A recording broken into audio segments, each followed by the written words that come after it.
Hello and welcome to my YouTube channel sketch craze. My dear friends, एक और नए video के साथ मैं यहाँ पे हाजिर हूँ। जैसे कि मैंने पिछले वीडियो में बात किया था कि हमारे देश में रेलवे जो दुर्घटना हो रही है उसके कारण जानने की कोशिश की है और क्या कारण है, गुनहगार कौन है। तो मैंने पिछले वीडियो में बात किया था कि एक्चुअल में गुनहगार कौन हो रहा है, सरकार हो रही है या कोई और है। तो इस पर मैंने आप सबसे कहा था कि मैं कुछ रिपोर्ट लेके आने वाला हूं, 5 रिपोर्ट पे डिस्कस करने वाले हैं। तो पिछले वीडियो में मैंने एक रिपोर्ट पे डिस्कस किया था, सीएजी की रिपोर्ट पे। ठीक है, तो आज जो वीडियो होने वाला है वो दूसरी रिपोर्ट लेके आने वाले हैं। और दूसरी रिपोर्ट जो ये होने वाली है कि साउथर्न वेस्टर्न रेलवे जोन ने गवर्नमेंट को ऐसी क्या इंफॉर्मेशन दी थी 8 फरवरी 2023 को, जिसको सरकार ने नजरअंदाज कर दिया था और उसका खामियाजा देश ने भुगता और देखा भी, जो वेस्ट बंगाल में हुई है। ठीक है, तो इसी पे डिस्कस करने वाले हैं। तो ध्यान दीजिएगा कि साउथर्न वेस्टर्न रेलवे जोन ने 8 फरवरी को गवर्नमेंट को ऐसी क्या बात बताई थी, जैसे कि मैंने कहा, और सरकार ने उसको नजरअंदाज कर दिया था। नजरअंदाज करने का ही ये घटना है कि वेस्ट बंगाल में ऐसी घटना घटी। अगर सरकार उस बात को ध्यान देती तो शायद वेस्ट बंगाल में ऐसी घटना नहीं घट पाती, क्योंकि जो बालेश्वर में हुआ था उसका उसी घटना के मिलते जुलते वेस्ट बंगाल में हुई है। किस तरीके से हुई है, तो इस पे मैं बात करने वाला हूं। तो देखिए, ध्यान दीजिएगा कि जो वेस्ट बंगाल में हुआ, पहले तो उसके लिए मैं कहूं कि जिन्होंने माता पिता भाई बहन जिन्होंने खोया, जिनकी जिंदगी गई, उन सबको, उन सबके परिवार वालों को हिम्मत दे भगवान। भगवान हिम्मत दे। इस विपत्ति में पूरी देश उनके साथ खड़ी है। ठीक है, अब चलिए जानते हैं कि क्या रिपोर्ट था।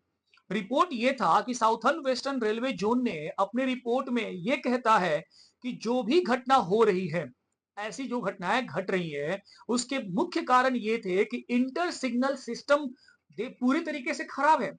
ये report southern western railway zone ने कहा है कि इंटर सिग्नल सिस्टम जिसके सहारे ट्रेन दौड़ती है पटरियों पर, रेड लाइट ग्रीन लाइट ऐसे जो सिस्टम्स होते हैं उनके सहारे दौड़ती है। ठीक है, और वही खराब है। और तो और जो लॉकिंग सिस्टम है ना, वो भी खराब है। अब सोचिए, ऐसे ही बालेश्वर में घटना हुआ था, क्योंकि वहां पर भी जो आपका इंटर सिग्नल सिस्टम काम नहीं कर रहा था और सेम पटरी पर संपर्क क्रांति दौड़ रही थी, जो ट्रेन नंबर 12649 होरसा दुर्गा रेलवे स्टेशन के आसपास, और उसी ट्रैक पर एक मालगाड़ी जिसका लोको नंबर है 12664/70398 खड़ी थी और संपर्क क्रांति टकराने ही वाले थी। लेकिन धन्य है कि वहां पर उस वक्त जो लोको पायलट था वो चौकन्ना था और ऐसी घटना होने से बचा। इसी दिशा में रेलवे बोर्ड ने एक एप्लीकेशन जारी किया था, एक ऐसी बात बोली थी कि देखो, हमारा सेफ्टी को लेकर के लोगों की भर्ती चाहिए। और ये मैंने बात पिछले वीडियो में कही थी, तीसरी पॉइंट हमारी यही है कि जो भर्ती है, जो वैकेंसीज है, उस पर गवर्नमेंट ध्यान नहीं दे रही है। ठीक है, और 8 फरवरी को जो 2023 है उसमें साउथर्न वेस्टर्न रेलवे ने यही रिपोर्ट सबमिट किया था कि जो इस बात को उसने क्लियर तरीके से मेंशन किया था कि इंटर सिग्नल सिस्टम की व्यवस्था खराब है। और तो और एक बात बता दे रहा हूं कि जो बात मैं बोल रहा हूं, आप अपने देखिए वीडियो के स्क्रीन के राइट साइड में, इस बात का मैं प्रूफ के साथ आपके सामने प्रेजेंट हूं। और इसका स्क्रीनशॉट मैं आपके वीडियो के राइट साइड में, देखिए आपके डिस्प्ले पे वहां दिख रहा होगा, आप वहां पे देख सकते हैं। ठीक है, अब बात यह है कि ये बात सत्य है, जब इतनी सारी बातें निकल करके आती है तो हमारे देश में जो ट्रेन है वो राम भरोसे चल रहा है। सॉरी, राम भगवान का नाम यहां पे ले लिया मैंने, भगवान राम का, क्योंकि भगवान राम का तो ठेका बीजेपी ने लेके रखा है। ठीक है, वो कहते हैं कि राम हमारे हैं। ठीक है, जब वो भूल जाते हैं कि राम सबके हैं, इस पूरे देशवासी के राम हैं। ठीक है, तो इस पे मैं ज्यादा चर्चा करने वाला नहीं हूं, क्योंकि वीडियो हमारी काफी लंबी हो जाएगी। आगे अगर बात किया जाए तो बालेश्वर में जो हुआ था उस पे रेल मंत्री जी ने यह कहा था कि कवच सिस्टम वहां पे काम नहीं कर रहा था। जबकि हकीकत यह है कि कवच सिस्टम पूरे देश के भीतर अगर देखा जाए तो उसके लिए अब तक 63,000 किलोमीटर से ज्यादा प्लेस पर जहां पर पैसेंजर ट्रेन दौड़ती है, उसमें से केवल 1415 किलोमीटर पे ही लगाया जा चुका है।